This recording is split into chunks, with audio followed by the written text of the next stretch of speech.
దిక్పాలకుండా సకల పాప కోటి భయంకరుండా దేవగణ పూజిత దిప్పాలకుండా నరకలోక పరిపాలకుండా ఆ యముండా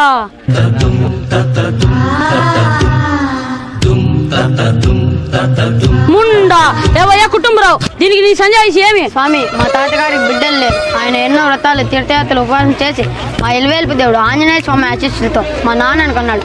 మా నాన్నకి నేను ఒక్కడినే సంతానం.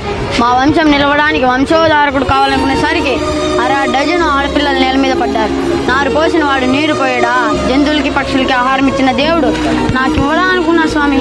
స్వామి, మా భూలోకంలో ప్రభుత్వాలు అన్నీ ఫ్రీగా ఇస్తున్నాయి. తల్లికి వందనం కింద ప్రతి బిడ్డకు 15,000 రూపాయల సంవత్సరములకు, మహిళలకు ప్రయాణ ఖర్చులు, నీళ్లు, వృద్ధాప్తి పెన్షన్, పూర్ అండ్ రిచ్ పథకాలతో, బడి పిల్లలకు పిఎం పోషకాలతో కూడిన మధ్యాహ్న భోజనం, boot, belt, socks, note books, text books, bus పాసుల సౌలభ్యంతో పాటు ఎన్టీఆర్ వైద్యులు మరెన్నో పథకాలు రాష్ట్ర ప్రభుత్వాలు రాష్ట్ర ప్రజలకు ఇస్తున్నాయి స్వామి.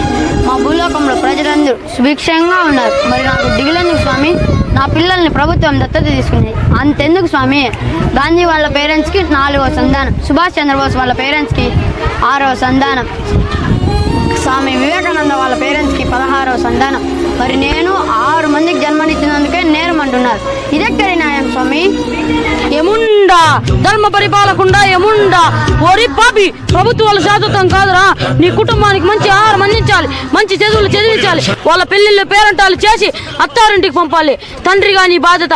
ఎనీవే, దేశ జనాభా పెంచి దేశ ద్రోహ ఒటులారా ఈ పామిని తీసుకెళ్లి డాక్టర్ చేతిలో కత్తిరిగా పుట్టించండి. చిత్రం ప్రభు.